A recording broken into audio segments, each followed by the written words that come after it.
mighty Umar, al-Faruq. He was one of the most feared people in the Ummah of Muhammad sallallahu alaihi wasallam.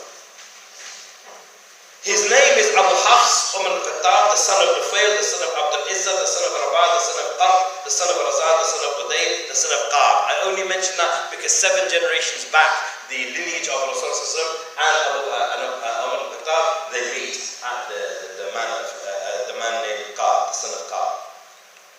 He was one of those who embraced Islam in the early days, and I want to talk for a moment about some incidences about how he embraced Islam. Please forgive me if what I'm going to say now is disrespectful. These are not my words, these are his words. He described himself as a bad person before Islam. He made mention of the fact that he drank alcohol, that he was a violent man, that he was a womanizing man. So as a womanizing, violent, alcohol drinking man, his description, not mine, may Allah be pleased with him. He described himself as a bad person. I want to just talk us through a little bit of the incidents about how he came into Islam. One night he was trying to drink alcohol and he ran out of his wine. So he went looking for wine. The marketplace was closed, so the wine cellar wasn't open, the off-license equivalent. He couldn't buy any more wine. He went looking for any of his friends' houses who had any drink. Nobody had any drink. So in the absence of any alcohol, he decides, okay, I might as well go to the Kaaba and make tawaf. Because the Quraysh, they made tawaf at the Kaaba. They weren't Muslim. They believed in Allah as Allah, but they had all of the other idols, and they would make tawaf around the Kaaba, the Bayt Allah. So he's gone to make tawaf around the Kaaba. He arrives in the middle of the night, and he sees Rasulullah sallallahu alaihi wasallam already praying there. He had hatred for Rasulullah because he felt that Rasulullah was causing friction in their community. He was causing dissension in their community. He was turning away against the way of his forefathers. Listen, I'll say that again. He was turning people away from the ways of their forefathers. That's a common thing we have now. Our people, we do this. So the same way he was saying, we do this. We worship the idols. It's our way. Not thinking what's sensible or what's not sensible. It's our way. So he was angry. One narration says he went to go there and there was a moment he decided, I'm going to attack the Prophet. Another narration says maybe he was curious to hear what was the Prophet doing, because he was standing in Salah reciting from the Quran. Umar al-Khattab snuck around the other side of the Kaaba.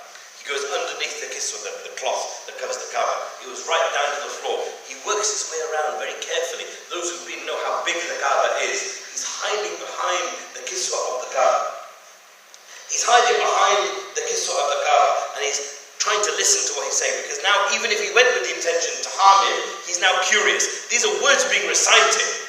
And bear in mind, for them, the Quran is their language. They understood Arabic. They understood the amazing language of the Quran. So hearing the Quran being recited, he became curious.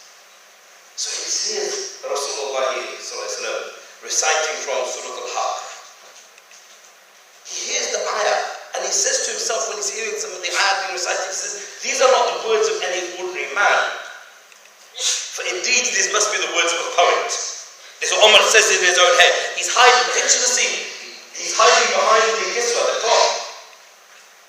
He's hearing the verses of the Quran being recited. He says, this is not the words of an ordinary man, this is the words of a poet. In his head, he doesn't say it out loud, he doesn't want to be exposed. The next ayah in Surah Al-Haqq says, these are not the words of a poet, but little did you believe. I'm shocked. Hang on, I just thought that in my head. How is he saying a response to what's in my head? Okay, if he's responding to something in his head, he must be a fortune teller. So he now thinks he must be a fortune teller because he's listening to what's in my head. The next ayah in Surah Al-Haqq says, these are not the words of a fortune teller, but little do you remember. These are not the words of a fortune teller, but little do you remember. Allah is responding in Surah Al-Haqq with the recitation from the Rasulullah to the words and the thoughts that are inside the head of Umar. He says later in his life, this was the first moment that something of Islam entered my heart. He didn't become Muslim. Something of Islam entered his heart because he's amazed. I've got these thoughts in my head and these words of recitation are responding to the words in my head. But that was not the incident when he became Muslim. The incident when he became Muslim, mentioned in many of the books of history, is an amazing incident. Umar begins the day that he became Muslim with one intention. He's fed up. The Prophet is coming and he's destroying their community, their culture. He's going against our way. He's going against the way of our forefathers. He's causing this destruction and fitna, according to him, in their society. So he decides, I've had enough. Bear in mind, he's a fearsome man, a tall giant of a man. In fact, one narration says that when he was walking, people thought he was riding on a camel. That's how tall he was. He was a huge beast of a man. I don't use beast meaning a large, large man. He draws his sword and he says, today I'm going to kill Muhammad sallallahu alaihi wasallam. He's causing too much dissension. He's causing too much problems. I'm going to kill him. So he leaves the house with the intention to kill Rasulullah sallallahu alaihi wasallam.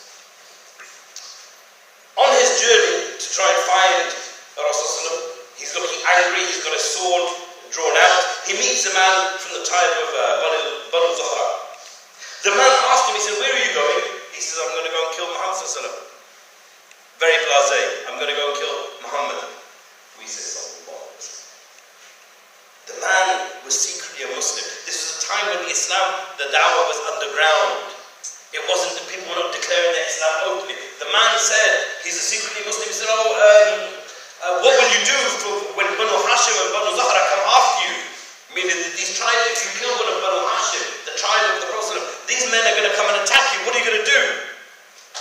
Umar is not a stupid man, and he's not a fearful man. He said, so what? Have you left your religion? Have you left? He's now thinking, are you a Muslim? Because you're trying to put me off. Are you a Muslim? Now the man has changed tactic. He's trying to put Umar off. Why? Because he loved Rasulullah. He loved Rasulullah so much that he wanted to put him off. So he decides then instead to try a different tactic. He turns around and he says, you're talking about killing the Prophet Muhammad. Well, what about your own family? Deal with your own family first. He said, what do you mean deal with your own family? He says, didn't you hear? I think your sister's become Muslim. Umar is now enraged. My sister's become Muslim? Why is the man from Bakr doing this? Because he loves Rasulullah and he wanted to protect him. He didn't necessarily want harm to come to the sister of the Prophet, but he was willing to do whatever it took to protect Rasulullah from Umar's wrath and anger. So he decides she needs to put him off. He needs to put him off. So he says, what about your sister? He says, my sister. He goes raging towards the house of his sister. He goes towards the house of his sister. Inside the house of the sister of Umar. And by the way, the husband of the sister of Umar is also in our list of 10, we will come to later on. He is one of the al-Mubasharun. He goes, and one of the other companions, al-Khabab, was teaching them Quran. They were reciting from pages of Quran. As he gets there, he hears the Quran being recited. So he starts banging on the door. Khabab hides. They know this is Umar. They're petrified. What's Umar going to do? Khabab hides behind something, and they open the door to Umar. Umar said, what was that noise? What's going on? They said, we're just having some conversation. He said, what was going on? I heard you reading something. What were you reading? They tried at first to cover it up, and they said, no, we're just having a conversation. It was just some discussions between us. He says, what was going on? What were you reciting? And at that point, his anger overwhelmed him. He starts to beat on his brother-in-law. His sister intervenes to stop her brother beating her husband. So he beats on his sister. Remember I said by his own words, without any disrespect, he was a bad man prior to Islam, a violent man, an alcoholic man, a wine-drinking man, a womanizer. So he beats on his sister until she's bleeding. And when he sees the blood of his sister, a moment of softness entered his heart, and he thought, maybe it's a bit much. So he pauses from the beating. Now listen carefully. He pauses from the beating of his sister. companions, all of them. She said to him, "Oh Umar, did you search to find out whether there is truth in other than your religion?" She's been beaten by her brother, but she wants to give him dawah still. Remember, they were hiding the fact that they were reciting the Quran. Now she's saying, did you think she's just been beaten? Imagine the size of this man Umar beating on a woman.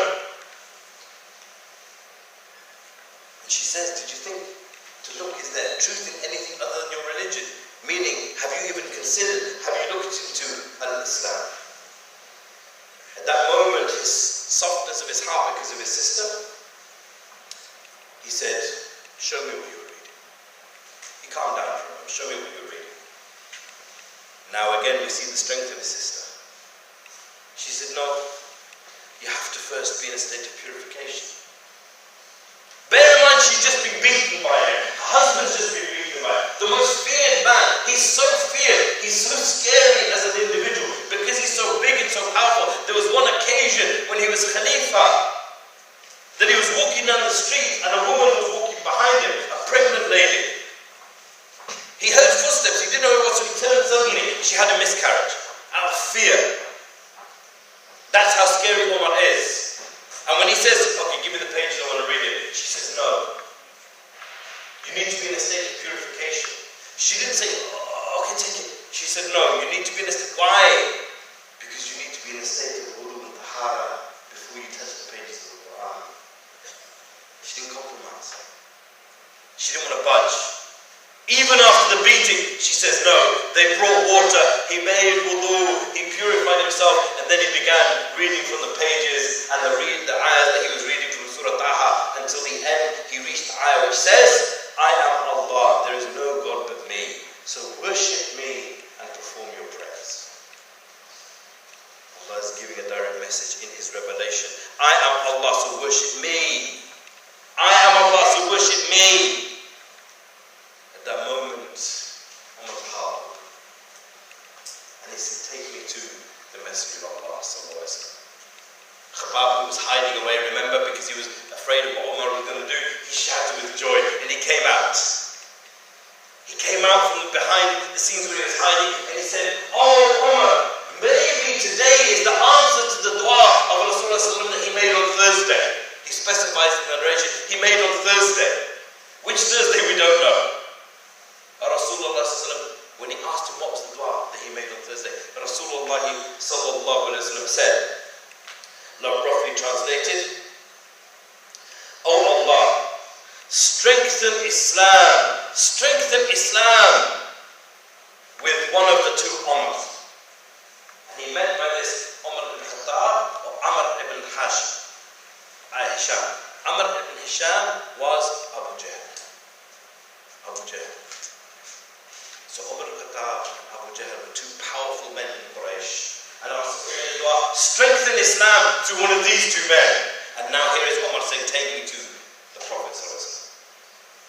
So they took him. Rasulullah was in Dar al-Arqam with the other companions. They took him and they took him there and he knocked on the door. The companions realized it was Umar at the door. And every one of them said, it's Umar at the door, what are we going to do? Again, remember how fearful he is, how scary he is. It's Umar, what should we do? Rasulullah has zero fear. He opens the door, sallallahu alaihi wasallam. He goes straight to Umar. He grabs him. Now imagine the height difference. We know from the description, if you want a beautiful book, the Shama'il al-Tirmidhi gives you the physical descriptions of Rasulullah. He grabs him by the shoulders. Rasulullah is a medium height man, Umar is a giant. He grabs him by this part here, the lapels, the chest. He takes Umar by his knee and he reduces him to his knees. Not with any force or anger, he just pulls him down to his knees and he says, oh, son of Ibn Khattab, isn't it time you did the right thing and embraced Islam? No fear.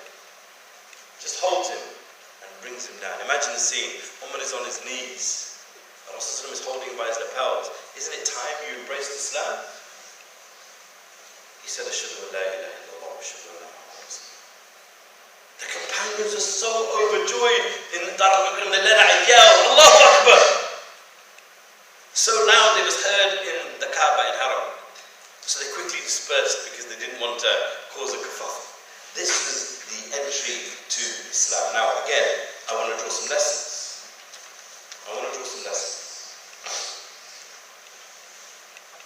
The day he started, the day he became Muslim, he wanted to kill Rasulullah. How would any of us feel about someone who wants to kill Rasulullah? We would hate them. We would be angry. Someone who was an alcoholic, someone who was a womanizer, someone who was a violent person. These are all traits that we see in our society today. But that day, he became Muslim. And not only became Muslim, he became one of the greatest Muslims to have ever lived. So when we now see people and we judge people, I'm deriving a lesson for myself before anyone else, and we judge people on how they are now, none of us knows how they will be tomorrow. None of us knows. We start saying, oh, so-and-so, he's drinking alcohol, so-and-so, she's taking drugs, so-and-so, they're doing womanizing, so-and-so, they're doing this. Oh, we love to say, pointing out people's faults. Does any of us know where they will be tomorrow? If we saw Umar the day he became Muslim in the morning, none of us would have liked what we saw. And yet that same day, he became one of the greatest Muslims that ever lived on the face of the earth.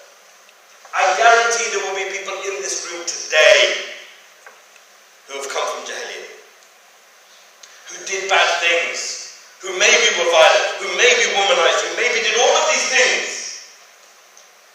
But because we don't know, we're not ready to judge. Alhamdulillah, that's right. But if we knew, would we look at them and say, oh, what are they like? And look down upon them? It is not for us to judge. It is only for Allah to judge. We have to be careful. Let me give you a little story about one of my shuyukh. I was driving along with him one day, and we were in a city other than London. And I happened to live there, and in a previous life I used to work as a nightclub door bouncer. And he saw the nightclubs, and he saw people queuing outside. He said, what are these people doing? He's from overseas. He said, what are these people doing? I said, they're queuing for the nightclub. And I had that kind of judgmental voice on me. They're queuing for the nightclub. He got very angry. He said, why are you behaving like this towards me? I said, inside there is khamar, and there is violence, and there is drugs, and there is zina, and because I'm so pious now. He says, if somebody came to our city, and they arrived at this train station, and they asked you for directions to the university, would you give them directions or would you be rude to them? I said, don't give them directions. Why? He said, because they're lost. He says, and yet these people are just lost. You have a responsibility, not just me. We as an ummah have a responsibility to guide people. After the death of Rasulullah, we all have a responsibility to guide humanity. The Rasul was the last prophet. There is no more Islam. The job of passing on the message of Islam is on you and me. If we're going to be harsh and judgmental exactly as I was that day, harsh and judgmental, these people are queuing outside the nightclub, who the hell am I to talk about that? But don't we do it very often? Don't we look at people and say, look at them, they're like this, and look at her, and she's like that, and look at him, and are we better than them? Do we know their end? Malcolm X, Malik al-Shabazz, a shaheed, was a pimp and a drug dealer, and Allah gave him the status of a shaheed. Khalid bin Walid was a man determined to kill Muhammad and he becomes Sayyidullah. Umar al-Khattab left the house to kill the Muslim and he becomes the Khalifa of Islam. And the list goes on and on and on. So the lesson I want us to take straight away now is, make sure we don't judge. Make sure we are as Rasulullah was. Rasulullah was kind. He was rahmat lil alameen towards everyone. Towards everyone. He loved the sinner but hated the sin. Listen carefully to that again. He loved the sinner but hated the sin. We may dislike if somebody is doing bad, but we don't dislike them, because if we dislike them, you can't give them dawah. Have you ever been somewhere and you see brothers giving dawah like that face on? You seen that dawah face? Is that an inviting face? Come to Islam.